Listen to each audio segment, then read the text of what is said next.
Dear Dr. Love, ako po si Jasmine, 32 years old from Nagcarlan, Laguna. Gusto ko lamang po sanang i-share ang ginawang pagpapaasa ng mga kamag-anak namin kay Lolo. 2 weeks ago, nag-celebrate ng 80th birthday si Lolo at excited naman kami mga apo to celebrate this milestone sa buhay niya. Bukod dito, super excited si Lolo dahil makikita na naman niya ulit ang mga pinsan niya at makakapag-bonding sila. 1 week bago ang birthday celebration, inabisuhan na namin ang mga pinsan ni Lolo tungkol sa pagdiriwang. Umuo naman sila at kaagad naming ipinamalita kay Lolo. Ang laking tuwa ni Lolo nang malaman niyang darating ang mga pinsan niya sa mismong kaarawan niya. 3 days bago ang celebration, nag-text sa akin ang isa sa mga pinsan ni Lolo. Sinabi niyang wala silang pamasahe papunta sa birthday ni Lolo. Pero dahil gusto naming sumaya si Lolo sa birthday niya, nag-ambag-ambag kaming magkakapatid para makabuo ng 10,000 pesos. Nang nakabuo na kami ng 10,000, kaagad namin itong ipinadala para sa pamasahe nila, back and forth. Sa katunayan, sinobrahan na rin namin ang halaga para may extra sila. Nagpasalamat naman po sila nang natanggap nila ang padala naming pera para sa pamasahe nila. Dumating ang mismong birthday celebration ni Lolo. Naghintay kami sa pagdating ng mga pinsan niya. Inaabot na ng gabi, pero ni anino nila wala pang dumating. Sobrang lungkot ng Lolo dahil nag-expect siyang darating sila at makakasama sila sa kanyang special day. Hindi rin po alam ni Lolo na pinadalhan namin ng 10,000 pesos ang mga pinsan niya para sa pamasahe nila. Nag-text, nag-message at tumatawag kami sa kanila, walang reply. Walang sagot. Ni ha, ni ho. Wala po. Sa totoo lang po, nabastusan kami sa ginawa nila sa amin, lalo na kay Lolo. Nakita na lang namin sa Facebook post nila, nag-outing sila sa isang beach sa Batangas. Nakakasama lang po ng loob, Dr. Love. Sana pumunta sila sa birthday celebration para kay Lolo o sana man lang nagsabi silang hindi makakapunta. Gumawa na lang po kami ng dahilan kay Lolo para hindi siya magtampo sa mga pinsan niya, Dr. Love. Ewan ko ba kung bakit may mga ganitong kamag-anak. Hanggang dito na lamang po, gusto ko lang pong maglabas ng sama ng loob sa mga kamag-anak na walang konsiderasyon. Sumasa inyo, Jasmine ng Nagcarlan, Laguna. Balikan po natin ang liham kasaysayan ni Jasmine ng Nagcarlan, Laguna. Alam mo, Jasmine, itong isang bagay na kinaiinisan ko talaga. Yung unprofessionalism at saka yung kawalan ng commitment. You know, when you commit to something, gawin mo lahat ng paraan at kung talagang hindi mo magagawa, mag-advise na hanggang maaga. Ang nakasasama ng loob nito, pinaasa nila. Pinaasa yung matanda, yung birthday celebrator, na darating yung mga pinsan. Kaya, sa kapal ng apog, sinabi dito kay Jasmine, wala kaming pamasahe Hindi ko alam kung saan sila manggagaling. Pero palagay ko dito lang yan sa sa NCR. No? NCR lang yan, palagay ko. Kasi nag-outing sila sa Batangas mahirap naman. Hindi naman siguro manggagaling yan ng Leyte o ng Davao para mag-eroplano pa para lang mag-outing sa Batangas, di ba? So, dito lang yan. Now, nagsabi na wala silang pamasahe. Ang ginawa ng Jasmine, nagtulong-tulong ang magkakapatid para lamang doon sa lolo nila na maging masaya. Nag-ipon ng 10,000 pesos kasama na yung pamasahe doon at, pocket money. Ipinadala, tinanggap naman nila. Nagpasalamat pa nga eh. Yung pagtanggap, meron ng commitment doon. Di ba? Sumagot ka eh. May commitment na. Ang tinamaan ng kulog, nasilaw sa pera, ang mga demonyito, nasilaw sa pera, nalimutan na yung nagpadala ng pera sa kanila at nag-outing sa Batangas. Magsuswimming-swimming kayo dyan. Di ba? Ito ang talagang taong nagpapakulo ng dugo ko. I tell you, yung commitment sa akin, napakahalaga.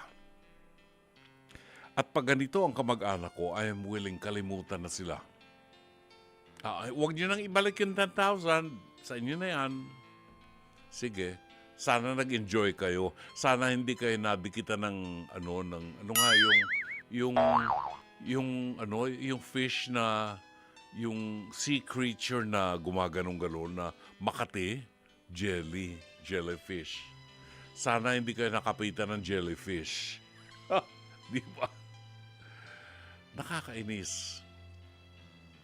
At para magalit mo si June Banaag, yung kawalan ng commitment, diyan ako inis.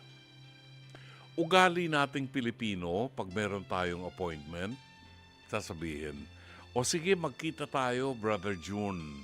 Magkita tayo sa ganong lugar. Sabi ko, anong oras tayo magkikita? Between 12 noon and 12:30.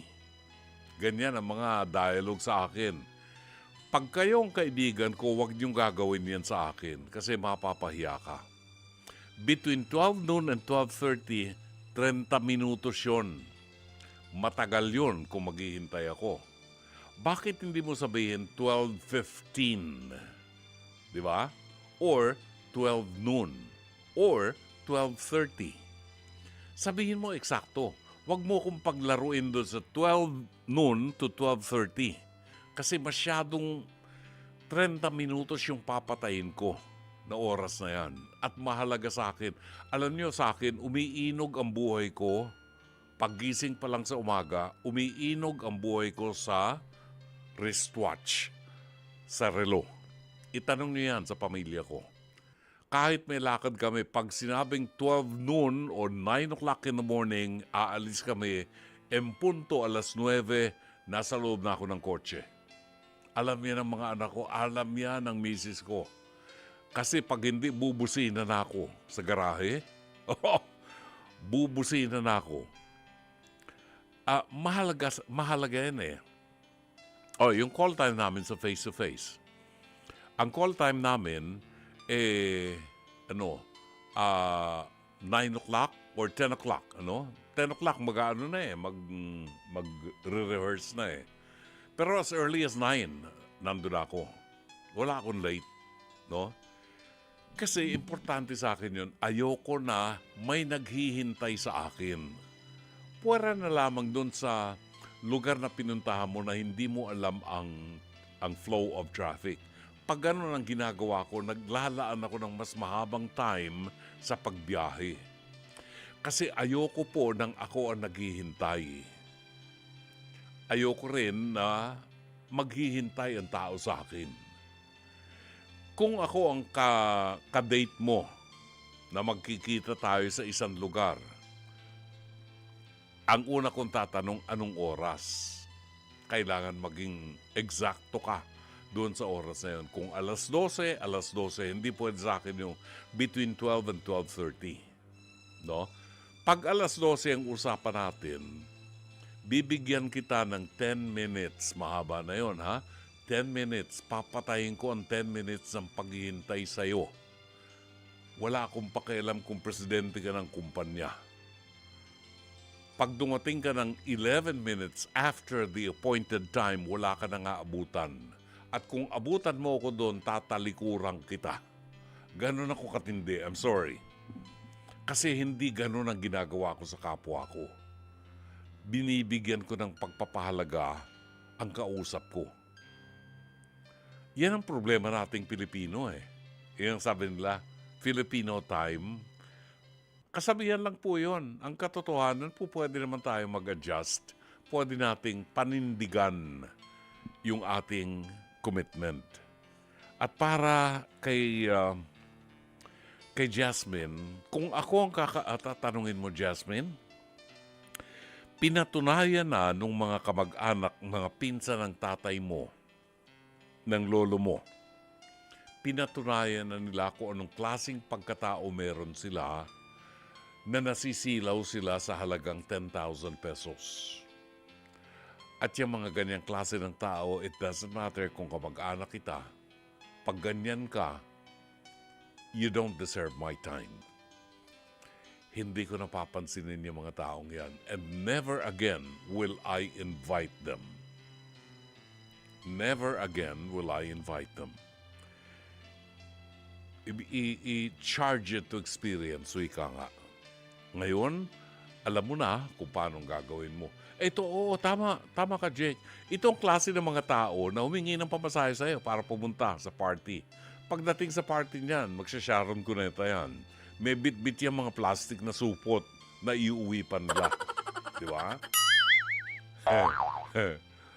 Di ba?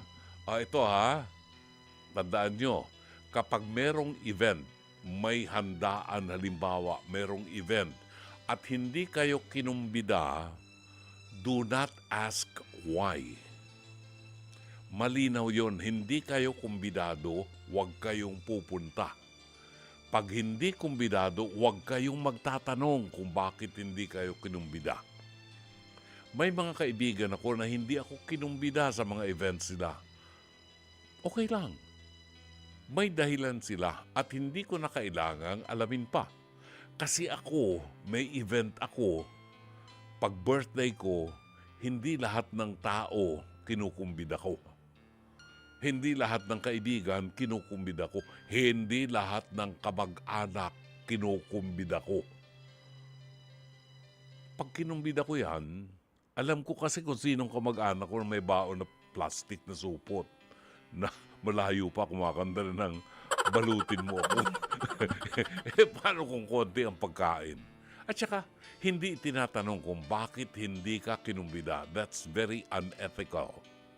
Pag hindi ka kinumbida, that's it. Walang issue. Sana'y natulungan ka ng palatuntunan ito. As always, Dr. Love. Mga kapatid, ito po si Brother June Banaag. Dito tayo sa totoo. Dito tayo sa True FM. Mag-subscribe at i-follow ang mga social media accounts at True Network PH sa FB, Instagram, X, YouTube, TikTok, and podcast.